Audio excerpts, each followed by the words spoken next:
good, people? Let's take a listen. Let's take a listen. Let's take a listen. More than 15 years in boxing, there is very little that Claressa Shields has not accomplished. Two-time Olympic gold medalist, 5-division world champion, 3-time undisputed world champion. She has, by my count, 16 sanctioning body titles. I'm sure she'll correct me if I'm wrong. Is currently the reigning undisputed heavyweight champion. After selling out venues in Michigan, she will make her debut here in Atlanta, Georgia on Saturday, where she will attempt to reclaim 2 pieces of the middleweight title against Kaye Scott, one of the most accomplished amateurs in Australian boxing history. We have the fighters here on the stage, along with several members of their teams. I want to introduce them briefly, and we'll hear from a couple of them before we...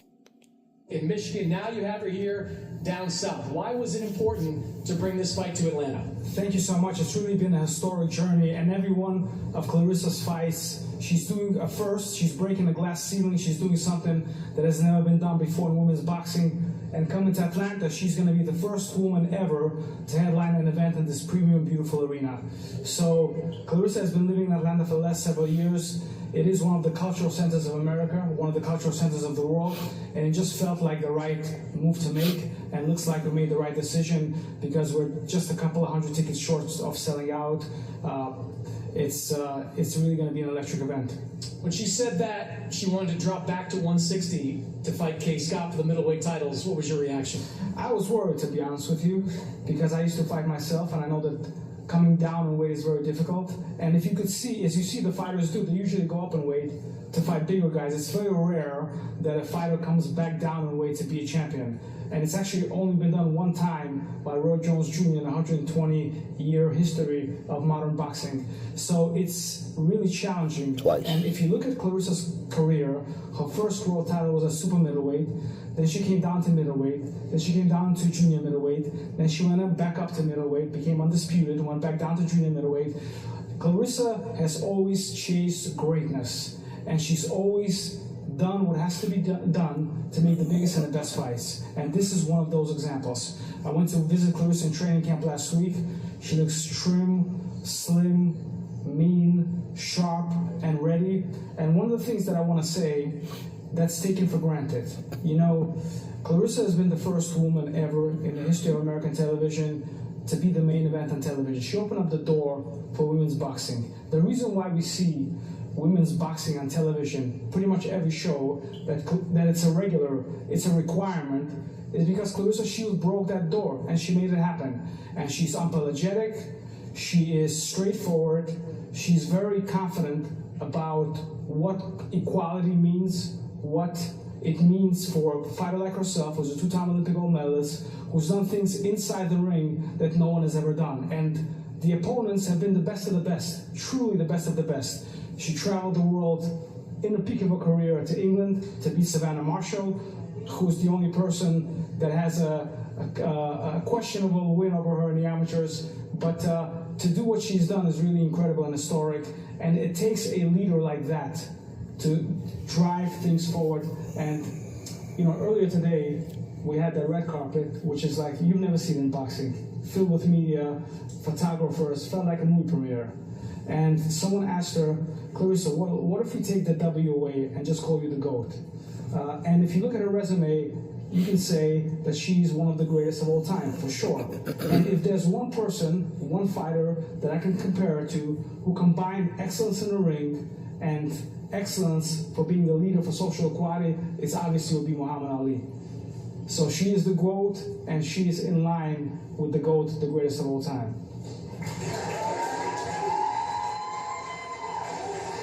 All right, so you were a fighter, Salida. You mentioned that. She's got fun. Now, I just wanted to chime on that because I seen a video where basically it was said that Claressa has no more opponents left. What's left? Who's left after this? I got a question. What's left for Niue? Why do we keep bringing up Tank Davis, who has said nothing about coming back anytime soon, if at all?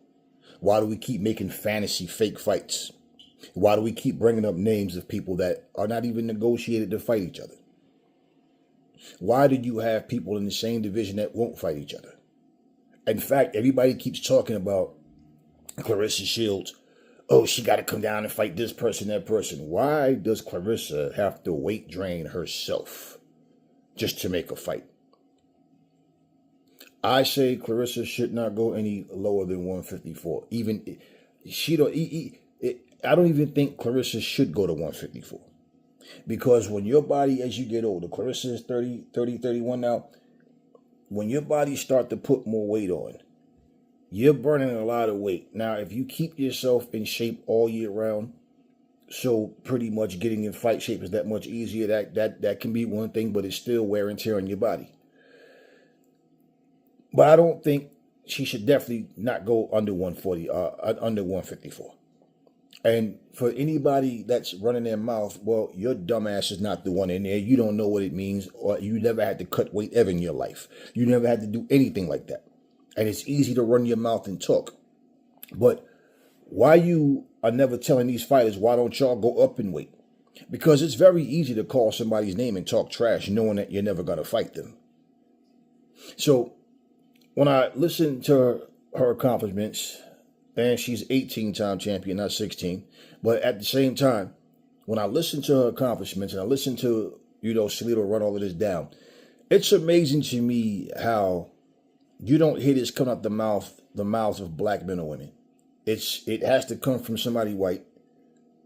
And not only that, if you think about any of her accomplishments and you think of who she's fought, oh, I don't know her. Well, she's the champ of that division, and Claressa's fighting her now.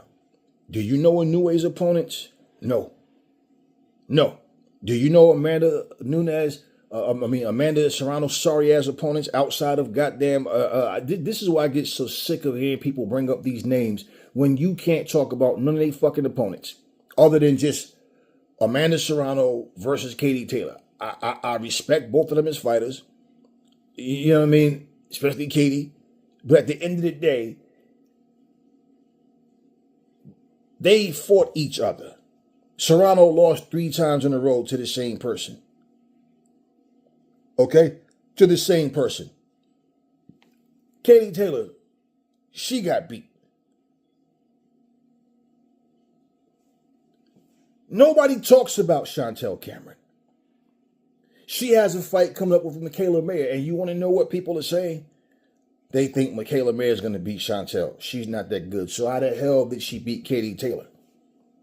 But you notice how people want to act like those things never happened. And this is why when it comes to Floyd, they talk about, oh, being undefeated don't mean anything. When it comes to Claressa, being undefeated don't mean anything. That only comes from fighters that have losses. But you don't hear anybody saying, nah, y'all keep talking trash, but y'all need to go up in weight. Why Claressa got to come down to fight y'all? Especially when there's nothing on the table other than just making a fight. So Teddy Atlas made the comment that there's nobody left for her as well. But my thing is, they don't say this about none of these other champions. Terrence Crawford, take nothing away from him. His accomplishments were great in terms of what he did, right? 2 weight class, undisputed. But he had some weak-ass opponents. This doesn't take away from his ability. But let's be real. I ran down his resume of who's who. And these people that he beat, let's be real. And 2 of them he got through vacancies. Now, 2 title reigns. Now, my thing is, it's not about trying to tear somebody down. But it is about, let's speak the facts instead of talking off of emotion. Greatness in terms of accomplishments, like, okay, let's just say, for example, you can have a career and you can be 75-0. But let's say in those 75 fights, you only fought 3 world champions, 4 world champions.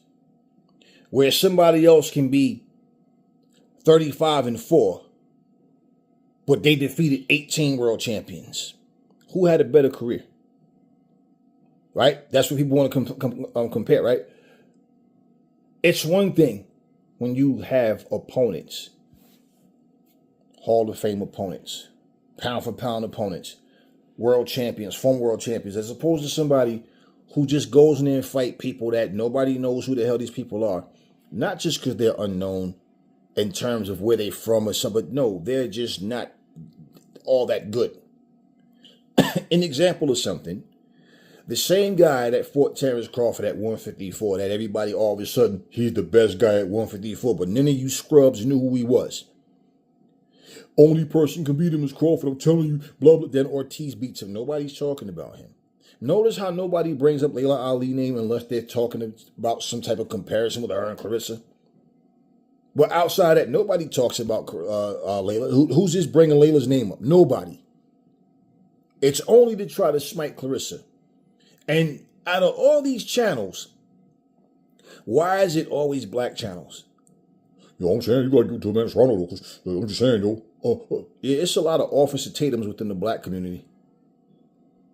Everything is, let's try to kick our own people. Let me tell y'all something, man. You see Sky Nicholson just joined MVP. I told y'all about this chick, Angelina Lucas. When you work with people, for example, you heard what Salito just said about Claressa, right? Now, that's her promoter. You hear the guy stand up there, the host, he's reading off her accomplishments or whatever, right? But think about this, right? What does Jake Paul say about Alicia Baumgartner? Alicia's, she's the face of women's boxing, and I think Alicia, her work speaks for itself. He can't even put it in words because he can't break down shit that she did. So with her accomplishments, case in point, when these people start trying to find somebody to replace certain people, if you talk about accomplishments, you can't even compare Baumgartner to Claressa. Not even a little bit. If it goes to the eye test, if you understand boxing, you know that you can't compare them to. She would beat the shit out of Baumgartner. The problem is, Baumgartner is never going to go up so she can fight Claressa. The other problem is, when it comes to black people accomplishing anything in any sport, more than half of the people going against you are your so-called own people. So the fight that you're fighting is not so much against your oppressor, all the races, it's against these self-hating niggas. I'm sitting here looking and I said, you know what? 154 is the lowest that she should go. I check mark on that, and that's about it. Outside of that, nah. Anybody that's sitting here trying to talk shit because Teddy Atlas says there's nobody left for her. Why Teddy Atlas don't say the same thing about Usyk? Who's left for Usyk? We gonna fight old washed up Wilder? Who is Usyk gonna fight? Especially after that last performance he just had. What's left for Usyk? What's left for fucking Canelo? There are no superstar fights left. He don't want to fight Benavidez. Y'all don't give Jamal Charlo the credit. We don't know what's going on with Jamal Charlo. They're all 36, 37 years old, so they're all at the tail end of their careers. Why nobody says what's next for Canelo? Nah, he's just fighting, but fighting who? Bunch of nobody. So he's fighting this guy that I brought up like 2 years ago and said that this guy looks like he got something, and we'll see what happens going forward. And that's who he's for. I forgot the guy, how you say his last name, but so I forgot how you say his first and last name. A little dark-skinned, muscular dude. But at the end of the day, who's next for Canelo? Because Canelo been cherry-picking his ass off. What's left for him? Crawford left, and y'all was sitting there talking about, boy, he could fight this guy, but he could fight. Wait. I'm just being real. Anytime the top guys in the division is people like Sebastian Fundora, Tim Tszyu, those are the top guys. We see Errol Spencer's washed up. He's not the same. He called it, he retired. People said, oh, that's a sad way to go out. Oh, man, he should have gave it at least one more. What is wrong with you guys? So now everybody has the answers for everybody else's career. But when it comes to Claressa, it's really funny how, nope, she got to bend and twist for everybody else's demands. Nah, she's the champ. Why am I coming down? Why nobody said Roy Jones? They said it back then, but why nobody now is saying Roy? How you going to talk about what somebody should do? That person should get on the plane and go fight. If you want to fight me, we got to fight. You say my name, we got to fight. Why didn't you go to Russia, Roy Jones? Why? Because we know why. Because Roy know, and Roy said it. If he don't knock this guy out, they can rob him again. But then he goes and gets citizenship in Russia. Yeah, I'm just saying. Let's be real. I don't trust you enough that you're going to judge the fight properly. But I'm going to get citizenship in your country. Why nobody question things like that? Somehow when it comes to Clarissa's supposed to just, somebody fight at 118 pounds. She's supposed to find a way to kill herself to get down there to 118 pounds. This bitch shit that people are doing. Catch weights when it's not necessary. And you compare yourself to the greats that has went full-fledged 140, 147, 154. And these people get all the excuses. They get all the sympathy from the losers. Because only a fool is going to make excuses. And there's no reason for it. Claressa doesn't need to go down no further than 154. Even if, excuse me, she knows how her body feels better than anybody else does. But Claressa herself, she knows. Anything under 154 it works against her. You got to drain yourself just for the sake of making a fight. Hell, do you see how different her face look right now to make 160? So imagine, she go to 154. If she can make that and feel strong, cool. But anything underneath that, for what? For what? Because these coward ass women that got mouth don't want to go up? I walk around that weight. I'm just not going to fight at that weight. Why? Why not? Why? So you won't go up to the weight. You won't stay at the weight that you walk around at. But she should drain herself. Let me tell y'all something, man. When you walk around 30, 40 pounds heavier than the weight class that you fight at, that's a lot of weight. That is a lot of weight. So now somebody wants you to squeeze down even more. Now, I don't know what Claressa walk around weight is, but you can see that she can get pretty damn heavy. So when people are sitting there talking about she should go down to this weight and that weight, and it's obvious to make 175, she don't have to gain weight. She just has to condition it. So she probably more likely walks around that weight. Some idiot in the comment section says you should fight Cyborg. Okay, she fights Cyborg. She destroys Cyborg. Then get heavily criticized by the same idiots making that stupid suggestion. What the hell does Cyborg have in a boxing match? Cyborg like 40 fucking years old. Oh, she shouldn't have fought, what's her name? What's the chick, the black chick that was 41? Yo, that chick, Perkins. Danielle Perkins will beat the brakes off Shadeja Green. She's just older than Shadeja. Somehow y'all done hyped yourself up to believe Shadeja would beat Claressa. But Shadeja couldn't even beat Lonnie Daniels. And we see what happened to Shadeja, right? Real shit.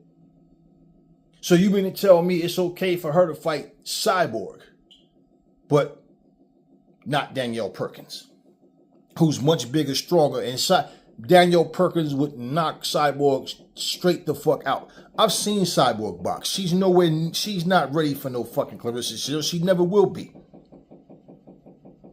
But she fights Cyborg. Why? So y'all can sit here and say, oh, look at her fighting a fucking woman with no boxing experience. Yeah. It's up to every fighter. It's their choice when they decide to retire. So Claressa can either just fight who's out there. I think, like what she said, is that the fight with Lauren Price more likely will happen next year. Excuse me. So I don't know what's going on. Maybe that fight will take place at 160. This is the weight class that she's at now. So she'll probably just condition her body and, try to keep her weight down to this weight and see how she feels in this fight, how she feels afterwards as far as keeping the weight down and everything. And like they said, it'll be at 160. I think Lauren Price will be the next fight after this fight. Lauren Price is a solid name. I don't give a shit if Teddy Atlas thinks much of her or not, or Max Kellerman. I can care less about what they think. Lauren Price is a solid fighter. In fact, there's no way that you think that little ass Alicia Baumgartner could beat Claressa, but y'all don't think Lauren Price has a chance. That's completely stupid. And if you think that, then that means you truly know that Alicia Baumgartner doesn't have it. Because if Alicia Baumgartner was to fight Lauren Price, I think Lauren Price would beat the shit out of Alicia Baumgartner. Alicia Baumgartner is a boxer. Y'all keep gassing up, telling her how hard she hit. But if you look at her, she's a safety first type of boxer. So even though she has power, she only let that power go on flat-footed fighters that basically don't know how to move their head. Lauren Price is too quick in and out, and I don't believe that Baumgartner's shots really bother her. The same way she couldn't dominate Michaela Mayer. How the hell is she gonna keep up with somebody like Lauren Price, who's constantly moving in and out and got fast hands and can punch? I mean, y'all always talk about styles make fights, but it's funny how you overlook that very thing, right? When it comes to fighters that you just want to see beat certain fighters because of personal dislike or whatever nonsense y'all got going on in y'all heads. But this woman, are you serious? Who's next for Alicia Baumgartner? Who's next for Amanda Serrano? Who's next for Katie Taylor? Those questions are only asked about Claressa. Those comments are only made about Claressa. She has nobody else to fight. Y'all talking about all these women at the smaller weight classes, but they're not fighting each other. So where are these super fights? Man, there is no women's boxing matches that get a lot of hype. The only ones, if you go with Claressa versus Savannah Marshall and Katie Taylor and Amanda Serrano fighting each other.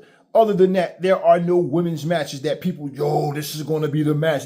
None of them. None of them.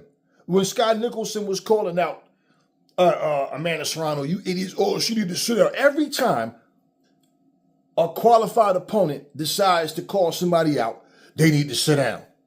Then the fighter that you're sitting there sucking ass for goes out and fight a complete meatball.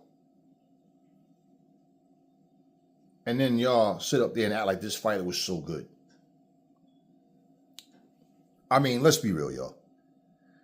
We can ask that question for a lot of people, who's left? Because I don't care about you naming people. The reality, okay? The possibility of those fights actually becoming a reality. That's where the problem always is. I guess 10 years from now, y'all will still be going, well, Keyshawn and Tank gonna fight, though. They eventually gonna fight. I know it's been 10 years, but you guys, you hear these names being called. So what? Like I said before, all these guys are here at the same time, but they don't want to fight each other. But they got the nerve to compare themselves and say that they're better than Ray Leonard and all those guys. Man, please. Please. And these guys ain't had no super fights. Shakur and Tio wasn't no fucking super fight. It was just a fight that people thought was going to be more evenly matched. And I told y'all, man, Teofimo, if Shakur is, listen, he should have no problems with Teofimo. I told y'all that shit. Y'all keep overhyping these fighters. Just like y'all overhyped Lomachenko. Was Lomachenko a good fighter? Yes. But when I looked at him versus Tio and what Tio has versus what I'm like, he should be able to beat Lomachenko. I bet for Tio to win that fight. I'm like, if he loses to Lomachenko, he don't need to keep fighting at this weight class because he's too big and strong for Lomachenko to stand there and have his way with him. And Lomachenko, if you watch him fight, he's too stubborn to get on the back foot and really box from the outside and just keep it from the outside, get his shots, he's not that kind of fighter. That's not who Lomachenko is. So my thing was, I see Tia winning that fight. Everybody that had something to say about it, that thought the fight outcome would be different, y'all felt really stupid when the outcome came out to what I said, right? How did this happen? Because y'all don't know what the fuck y'all be talking about. Hey, I can be wrong on the prediction. I can't tell you what a person going to do come fight night. I just look at what both fighters have. I look at the consistency and all that. But when you look at both of them, that feeling inside, I'm watching them both fight, and I'm like, man, T.O. should win this fight, man. And he did. He won the fight. Oh, but in the end, Loma started coming. Shut up, man. Listen, either you got it or you don't got it, and Lomachenko lost. It's as simple as that. In terms of comparing, if you're going to compare two fighters based on, like I said, personal like and dislike, that doesn't solve anything or prove anything. If you're basing these fighters on what they both bring to the table, that's what it's about for me. It has nothing to do with who I like and don't like. You know, Devin Haney was out here trying to fight everybody. Devin Haney was out here, always training, trying to make it happen. And like I said, when you start getting caught up in the hype, you start talking too much, you start getting caught up in all the back and forth, you lose focus. Sometimes you get big-headed. Sometimes you gotta be humble. But at the end of the day, not by a drug cheat that fails to make weight on purpose and all that. And then you being so honorable to the fact that you know what, fuck it, let's go anyway. Yeah. Don't need to do that. That's not something that needs to happen. Here's a woman who supports women boxing, support boxing in general, and pretty much she's just confident who she is. Somehow black people just have this thing against other black people that really back up what they say. But we'll find the biggest scumbag and we will support that motherfucker and make all types of excuses. I had you fools coming in my comment section trying to defend Adrian Broner, and I'm like, you can say what you want, but the dude he's toast. He's food. He's washed. Y'all couldn't see that either, could y'all? Well, who was right and who was wrong? Yeah. This ain't about what I like and don't like. I'm looking at this dude and I'm like, he's finished, man. And I could see even when he stood up there at that podium and said, I feel disrespected. Like people talking like, you know what I'm saying? Like, I ain't that nigga. You know what I'm saying? And they talk about how he was undefeated at 140, right? Then he fought against, what's the dude's name? Got Mikey Garcia. And went in there and got outboxed and got beat by a little Mikey. Now you got beat, and after talking all that shit about you feel disrespected, like you ain't getting your props. You went in there and you fought like you was scared to fight. When he fought Paulie Malignaggi, he won the fight, but I could see in that fight, I said, nah, man, this dude is being extra cautious simply because he went up in weight. When the reporter asked him, how does he feel about, going up, fighting bigger, stronger guys at 147, what did he say? What's weight? Like, it's not a problem, right? And what did he say after he lost to Sean Porter? I'm not going to keep going to fight these big guys. Well, who made you go up? And so, okay, don't stay at 147. Go back to 140. Then you lost to Mikey. He constantly was doing dumb things in front of the camera. He refused to grow up and mature. And the guy basically wasted his career. And all of y'all made excuses for him and was like, oh, it's because of this and that. Y'all blame Floyd. You blame Al Heyman. Man, this guy just said it's almost a complete sellout. They're like 100 tickets short. Man, I saw some video. I didn't even watch the video. Just seen the thumbnail. It's another black person. Oh, Papoose out here like panhandling. Papoose out here trying to lie to people to get tickets. I'm just like, wow. What is it with black people that when y'all see each other making success and doing things and opening doors, and what is it about black folks that y'all hate each other so much? Why? And I just sat here and I watched that and I said, damn. So you woke up this morning, took your black ass in front of your mirror, and maybe you had your mirrors covered because you forgot you black too. And you basically just finding shit to say about Claressa. Y'all use Layla Ali's name to make some type of comparison just to try to spite Claressa. Y'all don't give a shit about Layla either. I was there and remember how people used to boo Layla and couldn't stand her and said she was living off her father's name, Christy Martin. Or was one of the same people saying that I don't think she's as good as people say she is, and this and this, and she thinks she's so this and that. She's living off her father's name. She said that as well. They got the brakes beat off of her. And what did people say? Oh, man, look how big she is. Oh, so even, I can remember it like it was yesterday. Then y'all claim she ducked Ann Wolf and everything. And I remember how when Layla walked away from boxing, there was no announcement. There was no big talk about it. Layla just disappeared. And it's like what happened to Layla. There was no social media, none of that back then. So there was no big talk about what happened. This is why Layla in the 2000s, right? Like, you know, like a couple of years ago, was sitting there doing an interview and was explaining what happened. But same thing. It's your black people that always have the most shit to say about somebody for no reason. And the same thing if you look at back then. Who was the one that was the big name in women's boxing?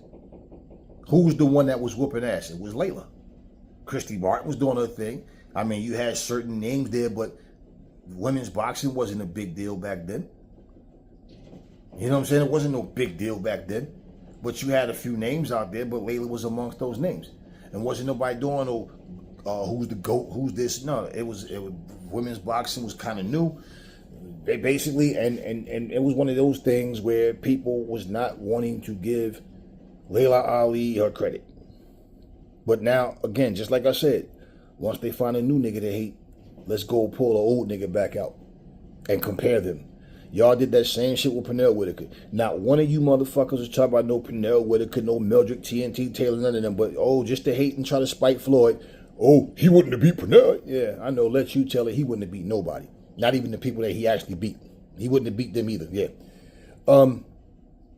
If like I said, man, for Claressa, I wouldn't go down no lower than 154. And if she feels strong at 160, she feel like she can, she could rock with that. Come to 160 or shut the fuck up. And these fighters that keep claiming they want to fight her will go up to 160 at least. If she can go all the way from 154 to 175 pounds, then y'all could go up to 160. And if they can't, well, fight who's there. Because one of the things that you're going to have to do is find a weight class and settle that. It's not healthy to keep, it's one thing to just walk around, and you going up 10 pounds and coming down 10 pounds. But it's different when you're in there fighting. Because a lot of times, man, your body might play tricks on you. And you might feel okay, you might feel fine in training camp, and then something might just, the night of the fight, something just happens. Shit can happen. It happens to basketball players, football players, and other people. And ain't nobody punch you in your face and punching you in the ribs and all that. It's a difference. So, anyways, I just wanted to make this video, man, because I'm just sitting here like, it's amazing to me how black people just don't support black people. And I keep hearing about all these other fighters. They got a whole country behind them. We know racist white America is not supporting us, but goddamn, we don't even support each other. But again, find a bum-ass ass black fighter, the most excuse-making, most stupid motherfucking ignorant piece of shit fighter that you can find, and we'll make excuses for those people. Anyways, she got the fight coming up, and I do believe her and Lauren Price will be the next fight after this. And look, case in point, regardless of your accomplishments, crabs in the barrel will never ever see anything and acknowledge anything about you. That's good. And they will make up lies and these false narratives, because this is just how hateful people are. Claressa, I wouldn't go down to no 147 for sure. I wouldn't drop down past 154. And to be honest with you, I think you being generous at going to 154 for these motherfuckers. But at least if you even at that weight class, especially when somebody's the same height as you, and that's including Michaela Mayer as well, because her ass went up to 147, and I'm like, if you can go up to 147, and you can bring your ass up to 154, it's simple. My thing is, don't go and make plans until you see how your body feels. So you don't go in there and put yourself in a situation where you're draining yourself just to make a fight, because then what does that do? Now you lose to somebody because you was weight drained, was weak as fuck the night of the fight. Nobody's going to want to hear that. They just want to, she lost the same way how they hated Muhammad Ali and wanted to see him lose. Yeah, before all of a sudden everybody loved Ali now. Nah, it was when Ali took his stand the way he did and was taken away from boxing for 3.5 years. And then the rest of that shit is when he got Parkinson's and people started feeling sorry for him, watching him shake like that, and his speech was all slurred. But it wasn't because they genuinely just loved him. And it's the same thing. It's the same exact thing with Claressa. They're not saying or doing anything in her regards in a positive way because they just want to see her lose. So yeah, if she got angry enough and decided she gonna take a fight at 147, why would you do that? And then people, what she was doing MMA. Oh, okay, first of all, you don't make that call, and it's two different sports. It's two different sports, and regardless, when you got fighters claiming I want to be champion in this weight class, in this class, and I'm gonna go up and I'm gonna do this, and I'm gonna go up and I'm gonna do that, but they're making no effort to do it. You don't call bullshit on that. You act like it was never said, because why? It's been 2 fucking years and the person's still saying the same shit, but making no effort to go up in weight. Simple. You talk to Marvin Hagler said the only weight class he's interested in is middleweight. You know what I'm saying? Middleweight. I'm a middleweight, and that's the weight class. I started as a middleweight, and I'm retired as a middleweight. Marv always said that. I don't care about the comparisons, but people love to do that shit. And regardless, it doesn't change anything. Claressa doesn't need to go down. Start asking Inoue. Like I said, I go ask Inoue who's left for him. Because he just got a career out of fighting people we don't fucking know, don't know nothing of. And after a Inoue opponent, you don't hear nothing about them. And let's not be stupid. He struggled to beat an aging, kind of washed up Nito Donaire. Let's not be stupid. Okay, and this is not to take nothing away from him, but what I'm saying is, y'all try to paint this perfect picture like he just destroying nothing but top-notch fighters. Well, hey, listen to this. You don't know his opponents, but y'all still praise him. Y'all don't even know these motherfuckers Bam Rodriguez be fighting, but y'all still praise him. And until these fighters start fighting each other, the very best motherfuckers out there. And hell, Inoue said, I'm not waiting for Bam Rodriguez. If he can't make it up to this weight class, then whatever. I'm not waiting for him though. Okay. Y'all didn't call him a ducker. Y'all didn't accuse him of ducking Bam Rodriguez, did y'all? I'm just saying, because when it come to black fighters, that's what y'all do. Oh man, he ducked. But when somebody actually ducked, y'all make excuses for them. Like, Debo! Oh, okay, I get it. Shakur and my bad, Bishop and the con man, okay, they get the sympathy. I got you. Anyway, Claressa, Lauren Price, that's the next big fight. Should all go well Saturday for Claressa. Her and Lauren Price will get it on, and that is the biggest fight that she can make right now, to be honest with you. Lauren Price is no joke, and pretty much that's a fight I'm looking forward to. That's a fight I don't mind seeing for sure. Anybody else, if your little ass is 130, 135, shut the fuck up, because you really don't want that smoke. And that's why you're talking, just to try to build the name up. So, anyways, that's all I got for you guys right now. Catch you guys on the next video.